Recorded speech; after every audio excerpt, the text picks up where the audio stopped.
conta dele. E aí, entrando na questão dos adversários do Brasil, começando com os que a gente já sabe que o Brasil vai enfrentar, né? Camarões e Montenegro. Eu queria saber de você um pouquinho sobre esses dois times. Montenegro, a gente sabe, tem o Vucevic, que é o mais conhecido pela galera, pivô do Chicago Bulls, um cara extremamente experiente, excelente jogador. Já Camarões é uma seleção que a galera não conhece tanto, né? O Siakam, que seria o grande nome da seleção, não vai jogar, né? Já foi anunciado que ele não vai jogar.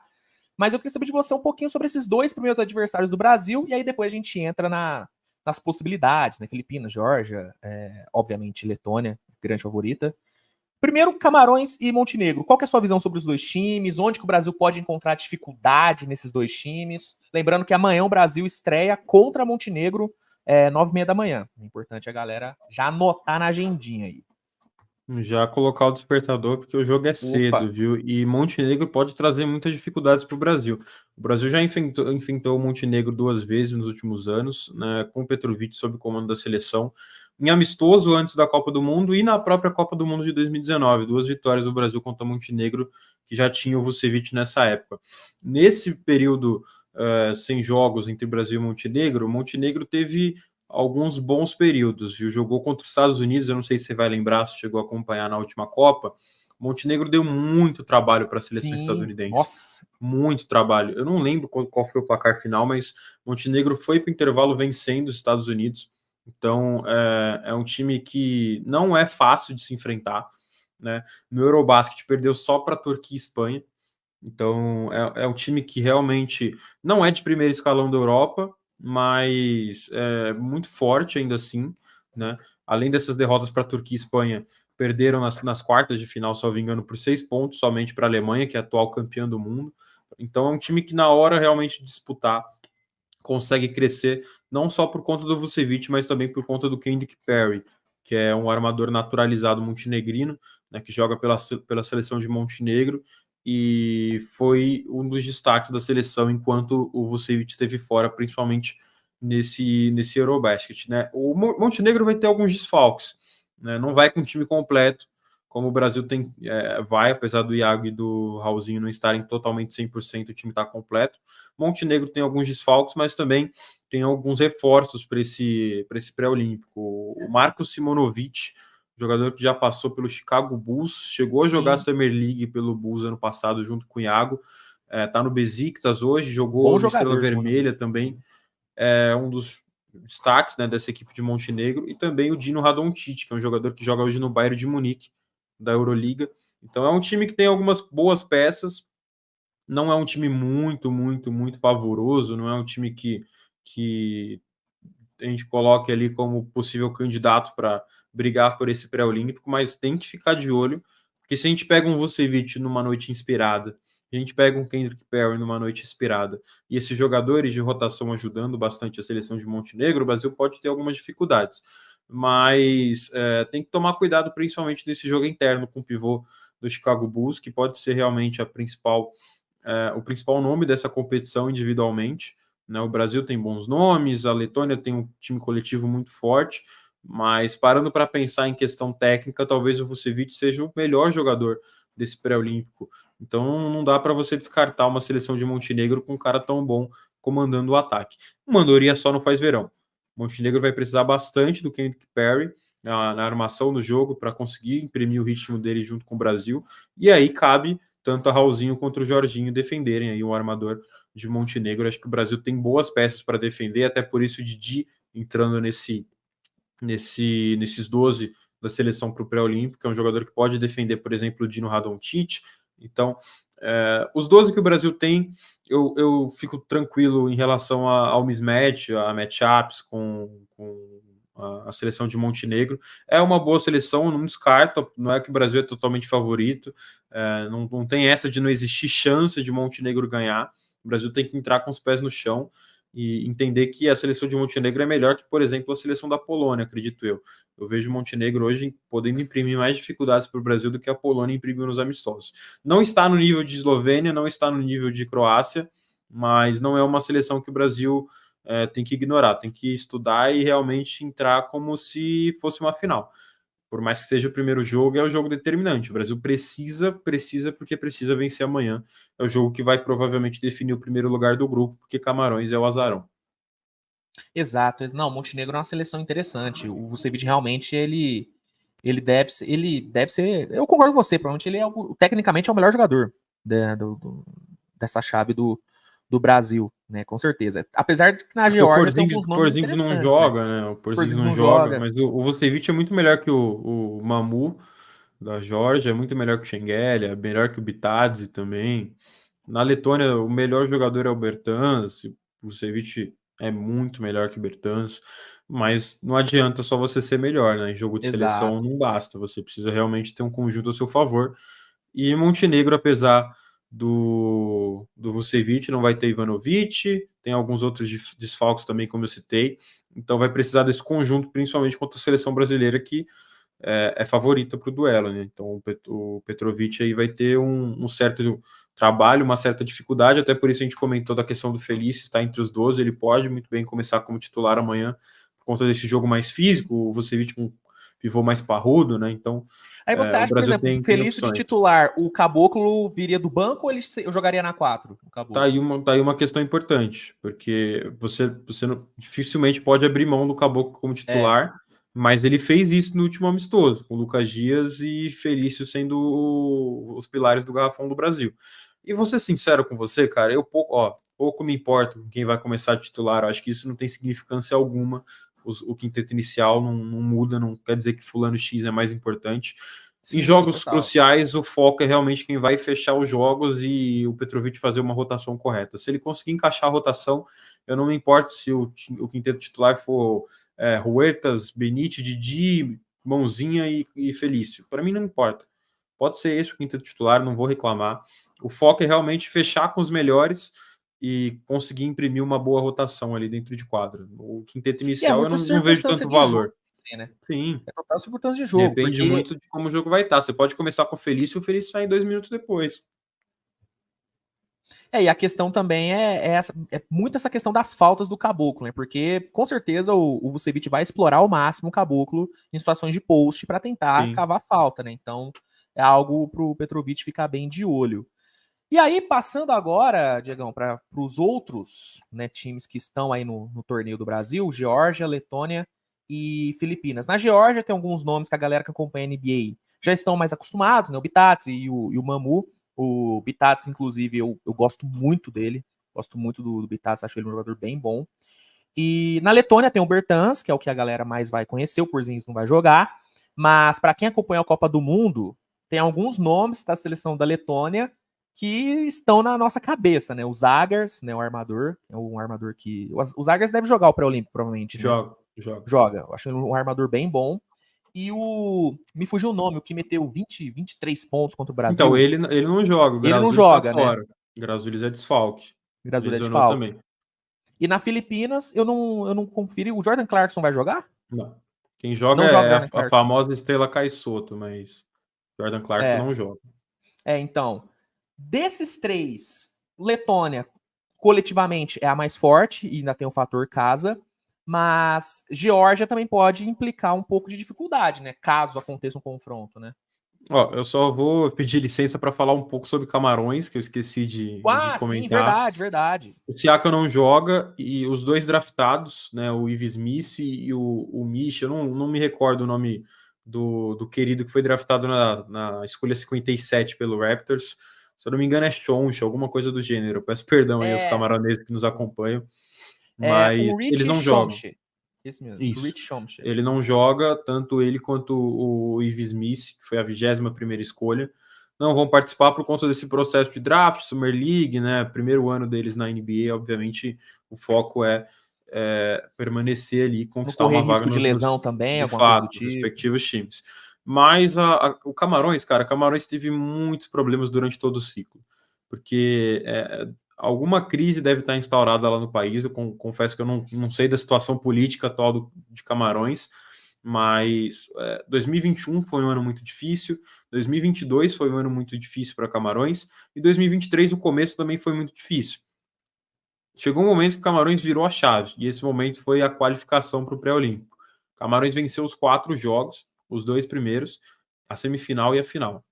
Mesmo esquema do pré-olímpico, inclusive.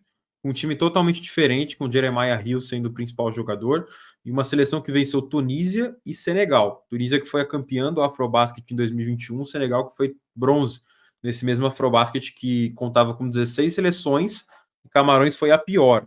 Camarões chegou em 2021 sendo a pior seleção da África e chegou agora em 2024 representando a África no pré-olímpico. Então, é uma seleção que a gente não conhece muito, porque não teve um ciclo. Camarões não teve um ciclo. Camarões jogou só os últimos 4 jogos juntos e ainda assim conquistou essa vaga.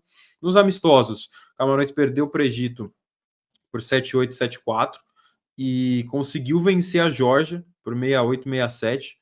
67, 66, eu não vou lembrar de fato o resultado, mas conseguiu vencer a Geórgia por um ponto no amistoso fechado. A gente não sabe quem é que jogou da Geórgia, quem é que jogou de Camarões, mas não é uma seleção boba, viu? Não sei se coloca muito perigo para a seleção brasileira, não consigo dizer a ponto de temer Camarões, mas não é uma seleção onde o Brasil vai conseguir colocar 60 pontos de vantagem. Não é uma seleção como é Bahrein, por exemplo, que tem outros pré-olímpicos e não tem nenhum jogador de destaque. A gente tem o Jeremiah Hill, a gente tem o Paul Eboa, são jogadores que não têm medo de jogar físico. Camarões não tem nada a perder. Chegou ali, já é uma vitória para eles estarem no pré-olímpico. Camarões não tem medo de jogar físico, não tem medo de chutar de 3 pontos. Então, se o Brasil chegar não conhecendo nada sobre essas seleções, né, Filipinas eu acho que não vai incomodar tanto Geórgia quanto Letônia. Mas se o Brasil chegar num jogo contra Camarões, principalmente se sofrer muito contra Montenegro, e é por isso que é importante a vitória contra Montenegro já nessa estreia, porque você chega muito mais leve para enfrentar uma seleção que praticamente boa, né? Você não conhece. E é bom porque, se eu não me engano, o jogo entre Montenegro e Camarões é no dia 3. Então, quarta-feira, o Brasil já vai conhecer um pouco sobre a seleção de Camarões. E aí, quinta já enfrenta num back-to-back de Camarões. E a questão é realmente pensar dentro desse detalhe. Você não pode subestimar nenhuma das seleções do pré-olímpico. Por mais que seja mais tranquilo você enfrentar Camarões do que Letônia, do que Geórgia, do que até próprio Montenegro, não é uma seleção boba. Não dá para você chegar achando que vai meter 60 pontos de vantagem, que vai fazer Camarões jogar no seu ritmo, que vai ser um jogo treino. Não tem Pascal Siakam, que era realmente a grande chave de Camarões para tentar buscar uma vaga olímpica, mas Camarões está realmente mais determinante a ter um ciclo respeitoso, um ciclo renovado. Então, não é a mesma seleção de Camarões que jogou o Afrobasket, por exemplo, não é a mesma seleção de Camarões que jogou uma outra competição na África em 2022, que praticamente não ganhou de ninguém, ganhou só da Ruanda, fez 50 pontos numa vitória totalmente num jogo horrível. Então, o Brasil precisa tomar cuidado. Não dá para você subestimar e entrar de salto alto. É uma coisa que eu espero que a seleção não faça, principalmente nesse jogo contra Camarões. Agora, quanto ao outro grupo, obviamente Letônia, cabeça de chave, donos da casa, quinto colocado no último Mundial. A bola está toda com a Letônia. A favorita é a Letônia, o Brasil é o time que está ali para ser underdog. Né? Por melhor que tenha sido a seleção brasileira na última Copa, não chegou perto do que foi a Letônia. Então a Letônia é realmente o time a ser batido. Toda a pressão está em cima da Letônia. O Brasil, se conquistar a vaga, é perfeito. A gente pode fazer um churrasco no domingo que vem. A gente pode fazer uma festa na próxima semana. Mas a obrigação de conquistar a vaga para Paris 2024 é da Letônia. A Letônia foi quinta colocada, fez uma das melhores Copas do Mundo, né? Até melhor que algumas seleções que subiram para o pódio, por exemplo. Ficou muito próxima de vencer seleções como a Alemanha, que foi a atual campeã. Deu um baile no Brasil, um baile no Brasil. O Grazulis fez 24 pontos naquele jogo, a Letônia chutou 49% do perímetro. Não, incrível, tudo caiu para os caras. O destaque da Letônia é justamente quem está no banco, que é o Luka Banch, um técnico fenomenal, um estilo de jogo absurdo dos letões, um jogo rápido, com rotação de bola. O Zagars teve o recorde de assistências quebrado por ele na Copa do Mundo, teve jogo com 17 assistências, porque a rotação de bola da Letônia no ataque é muito forte. É um time onde todo mundo espaça a quadra, todo mundo chuta para 3 pontos. Bertans, tem o Roland Smith também. O Zagars é um cara muito rápido, o Brasil precisa ficar de olho. O outro Bertans, que é o Daires, irmão do Davis, o próprio Rodion Kurucs. Então é um time com muitas peças que podem incomodar a seleção do perímetro. E aí, talvez por isso, a gente tenha ali uma boa notícia com o Jorge, com o Didi, sendo esses defensores de perímetro, o Raulzinho também podendo ser um diferencial, porque a Letônia não sabe o que esperar do Raul. Ele não jogou no último jogo do Brasil contra a Letônia e fez muita falta, viu? O Raul realmente seria um defensor muito bom ali para os Zagars, uma coisa que o Iago sofreu bastante contra a Letônia. Já a Geórgia é uma seleção que poucas pessoas conhecem, não fez uma Copa do Mundo tão boa, até por conta do Schengelia não estar no seu melhor nível no ano passado, em 2023. Ele deu o upset dele realmente nesse ano pelo Virtus Bolonha na Euroliga. Foi um dos melhores jogadores da Europa na atual temporada, um dos jogadores mais cobiçados, inclusive muitos times querem contar com o talento do Schengelia. E se ele assumir esse papel de protagonismo, ele pode dar muita dificuldade tanto para a Letônia quanto do Brasil em uma eventual semifinal, caso aconteça. É um time muito grande, né? Tem o Mamukhilav, que é o pivô, pivô do San Antonio Spurs. Acredito que a maioria que está nos acompanhando aqui vai conhecer mais o Mamu do que o próprio Schengelia, mas o Brasil precisa tomar cuidado com esse garrafão alto da Geórgia. Em algum momento eles podem jogar com o Schengelia na 3, o Mamu na 4 e o Goga Bitadze na quinta. Na posição 5. Então é um time que pode ser muito alto, mas tem uma dificuldade muito grande que é o perímetro. A Geórgia praticamente não funciona do perímetro. São jogos com 20% dos 3 pontos, 25%, sempre lá dentro na área pintada por conta disso. Uma das principais dificuldades da Geórgia na Copa do Mundo foi que o armador deles era muito ruim, que era o Taide McFadden. Era um jogador que era mais uma âncora do que uma ajuda, um auxílio realmente para o time. Agora eles não têm mais essa dificuldade. Eles trocaram o armador naturalizado. Agora é o Joe Thomason, que jogou a última temporada da Euroliga pelo Maccabi Tel Aviv. É um jogador que pode ajudar muito mais no ritmo de jogo dentro do perímetro do que o McFadden. Então vai ser bem interessante ver esse primeiro duelo. Eu estou mais ansioso, inclusive, para ver o primeiro jogo entre Letônia e Geórgia do que o jogo entre Brasil e Montenegro. Acho que vai ser bem mais definitivo para essa primeira fase esse jogo, e eu não me surpreenderia, de fato, não ficaria surpreso se a Geórgia buscasse ali uma vitória contra a Letônia, porque a Letônia, por melhor que seja, eu ainda tenho esse pé atrás, porque é uma seleção de um torneio só. Pode ser que faça um ótimo pré-olímpico e consiga realmente uma vaga em Paris? Pode ser, é o que tudo indica que vai acontecer. Eles são favoritos, eles precisam fazer isso. Mas é uma seleção de um torneio só. Não tinha Porzingis na última Copa do Mundo, mas tinha o Grazulis, que foi o destaque com 15 pontos de média. Agora já não tem mais, né? Vai ser um desfalque realmente importante. Eu quero ver como que o Luca Banchi vai encontrar ali um ritmo de jogo sem seus dois melhores jogadores do ciclo. E essa questão da Letônia ser um time de um torneio só é total verdade, porque não é como se o ciclo inteiro da Letônia tivesse sido um espetáculo. Não, a Copa do Mundo foi um espetáculo. Tanto que por isso que foi surpreendente ver a Letônia chegando tão longe, né? De fato, a Copa do Mundo da Letônia foi espetáculo, não tem o que a gente dizer, mas é um time diferente.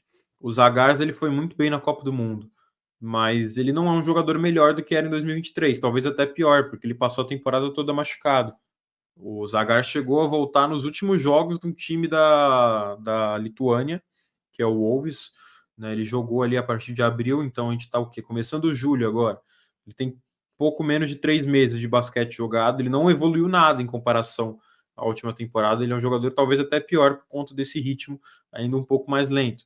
A Letônia ainda assim não tem o Grazulis, como eu disse, vale sempre destacar esse fato, né, do Grazulis ser desfalque. Ele é um jogador muito importante, é um cara que consegue criar o próprio arremesso, ele deu muito trabalho para o Brasil, 24 pontos para ele, realmente muita coisa num jogo de basquete FIBA. Nossa, muito.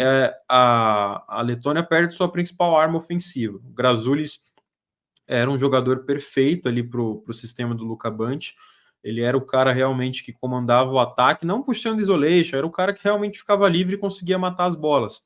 Então, o Brasil tem agora uma preocupação a menos, né? Você vai ter ali, obviamente, um foco maior no Bertans, talvez no Rodion Kurucs, acho que no Roland Smith também, mas você precisa se preocupar com um cara a menos, pelo menos agora. E pensa como seria com o Grazulis e o Porzingis, seria ainda mais complicado. Então, a Letônia, além de ser uma seleção de um torneio só, até porque não teve mais para provar, ainda assim é a Letônia. É muito melhor você enfrentar uma Letônia em Riga do que uma Espanha em Valência. É muito melhor você enfrentar uma Letônia em Riga do que a Grécia jogando em casa. Até mesmo o pré-olímpico como o da Grécia. O Brasil deu sorte, cara.